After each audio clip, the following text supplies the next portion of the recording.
Hey guys, Nova Joe here, and today I wanted to start a new series. This one's going to be a character profile series, going over the more unique characters that World Brothers has to offer. And today I'm going to be taking a look at the SWAN sister. Alright, her L2 ability is the spin jump.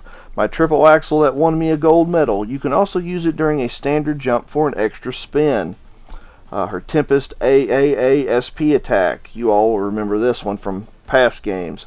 This calls in an old-fashioned missile designed to inflict the most damage possible. Rest in peace, pitiful aliens. As regrettable as it is, I cannot justify performing in an arena under these circumstances.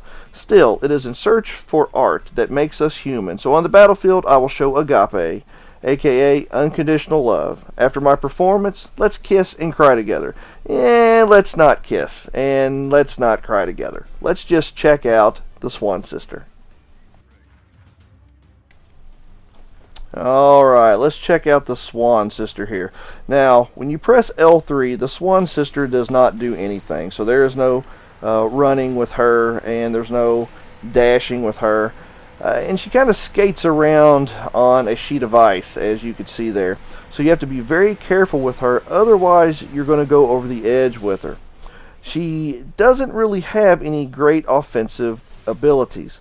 Her L2 really just, as you'll see here in just a second, just makes her get higher. So you can use it to jump up to higher sections of a building, as you can see me trying here, and try to get to some of the higher places that normally you can only get to by flying.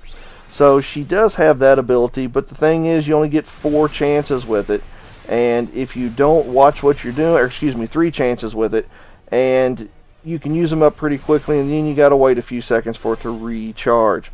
But if you are really good with your aiming, you can use it effectively to get up on top of buildings and get a little bit higher up.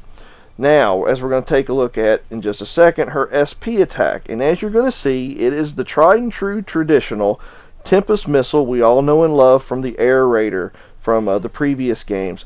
And it is just as destructive as it once was.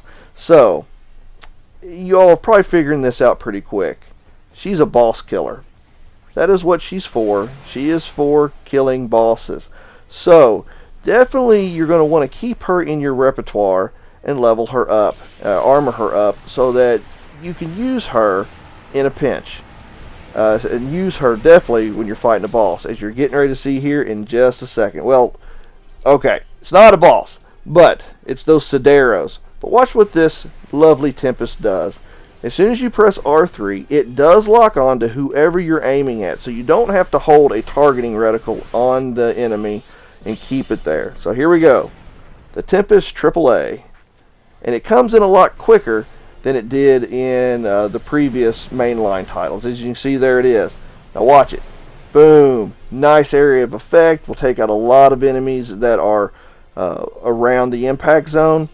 But if you smack a boss upside the head with it, it rattles their brains, okay? And sometimes it rattles their brains right out on the ground. So, you know, guys, that's the SWAN sister. Not a lot of offensive capabilities for fighting the enemies, but is a heck of a character to bring in with you when you're on those stages where you're fighting a boss. So you might want to keep her around so you can armor her up and get her a little bit tougher so she can't be knocked out in one hit when you're playing on Inferno. Alright guys, hope you've enjoyed this video, and as always, take care, God bless, and keep on gaming. I hope you've enjoyed this new series.